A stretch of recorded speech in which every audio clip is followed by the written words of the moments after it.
naye Yesu n'akakomba nga sweet peppers. Haleluya!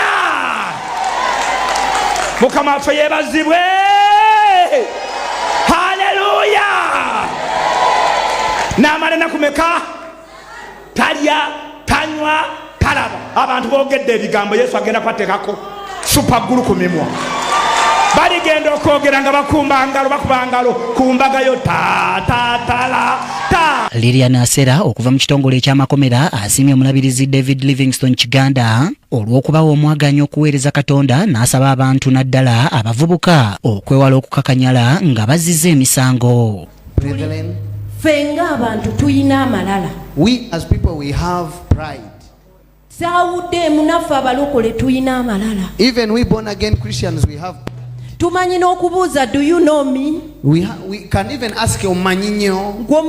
Omanyi amaanyi ge nnina. Do you know the energy I have? Naye nga gwe musobya. And yet you are the one in wrong. Weenenyeza oyo akuvunaana. Repent unto that person who is your adversary. Work together with he. Ebintu ebitonotono abamu abavubuka ebibasibya kukakanyala. Those small things that make you to be brought in prison is to be omuntu akusanze mu nsobi naye n'olaga ng'amaanyi ate oyina maanyi. Balaka kisaka n'okwebaza. We take this opportunity chance to thank you.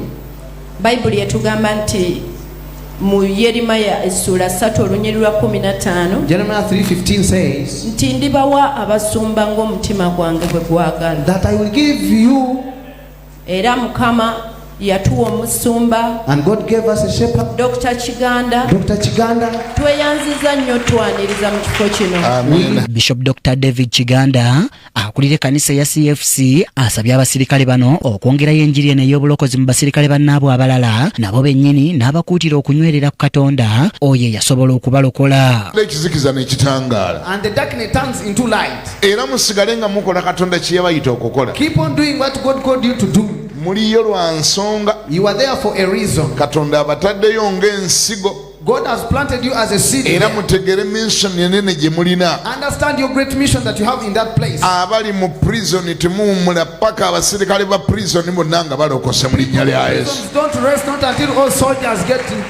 Abali mu police temuwummula paka ba police nga balokose mu linnya lya Yesu. Don't rest not until police officers get saved in the name of Jesus. Abali mu military temuwummula paka bamagye nga balokose mu linnya lya Yesu.